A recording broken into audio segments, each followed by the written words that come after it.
Good evening. I'm here to talk to you today about my proposal for the creation of a student technology leadership group at Mount Vernon Senior High School. So what would this group do?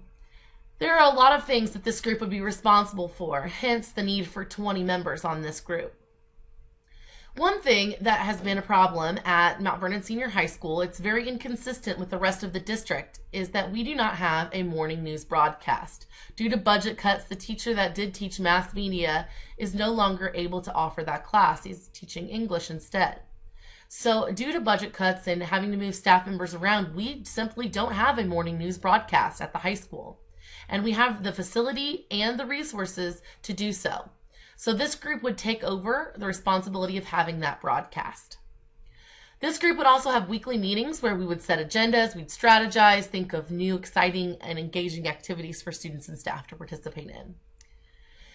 They would also be, the students would also be responsible for engaging teachers and getting teachers encouraged and in their classrooms. And so if a teacher is really struggling with a technology device or with a tool or with using it in general, it would be the student's job to encourage those teachers as well.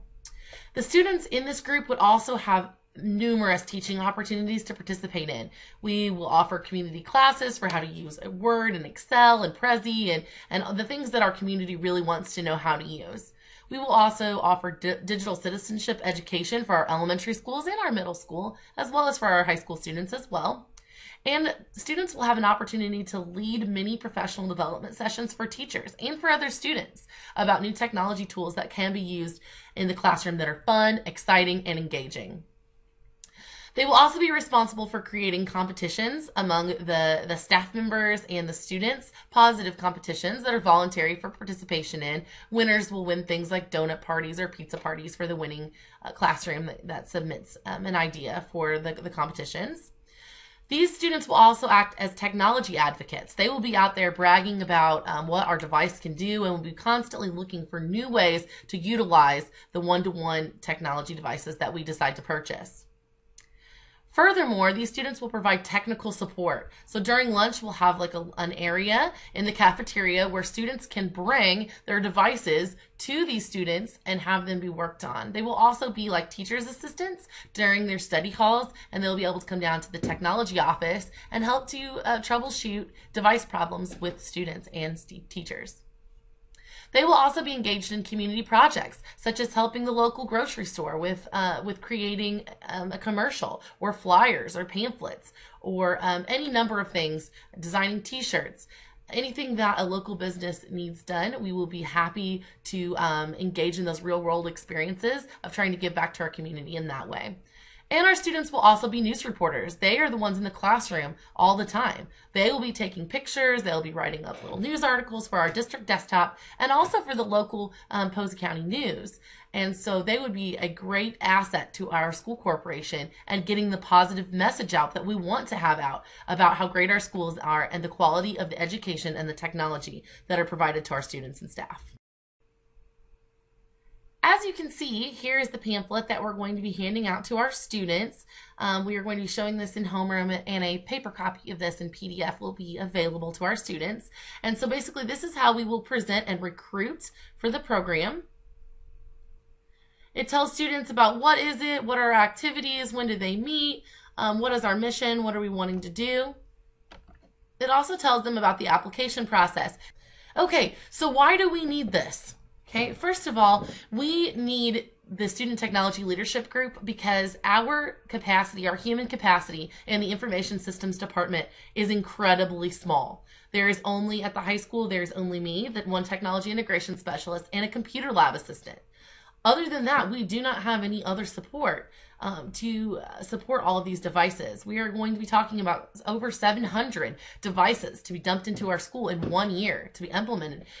Since we don't currently have the budget to hire another person to assist with those duties, we would like to offer students the opportunity to gain that real-world experience while working on a real project, like this one-to-one district technology initiative.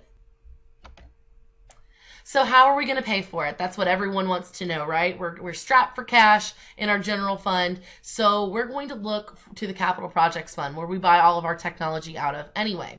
Indiana Code defines the uses of Capital Projects Fund and how we can use that and what we can use it for.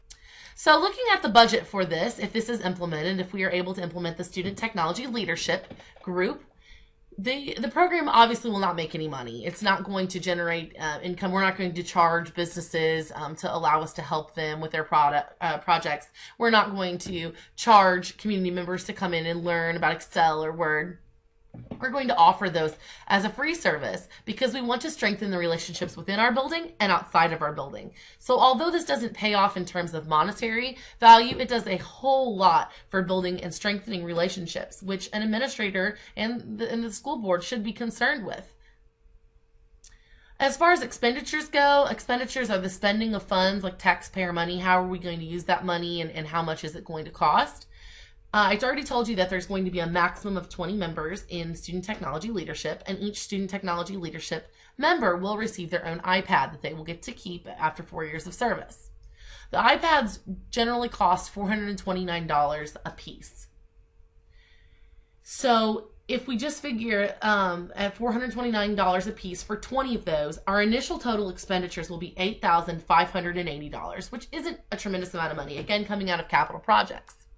Now, the reason why we can justify this spending of $8,580 is that it does result in a cost savings to the district. It reduces or eliminates the need to hire another technology integration specialist or a computer lab assistant. And so it results in a recurring cost savings for the general fund of $23,000 to $32,000 yearly, plus benefits. That's not even taking into account how much our benefits cost for our district. So although there is a small cost to get started, and there will be, a cost in sustaining the program, ultimately it's a huge cost savings to the district if we're going to implement this one-to-one project.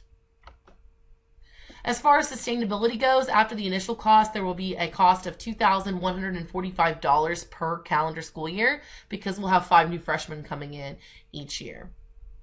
And remember that the Capital Projects Fund requires schools to formulate a plan for ensuring year and at least 2 succeeding years.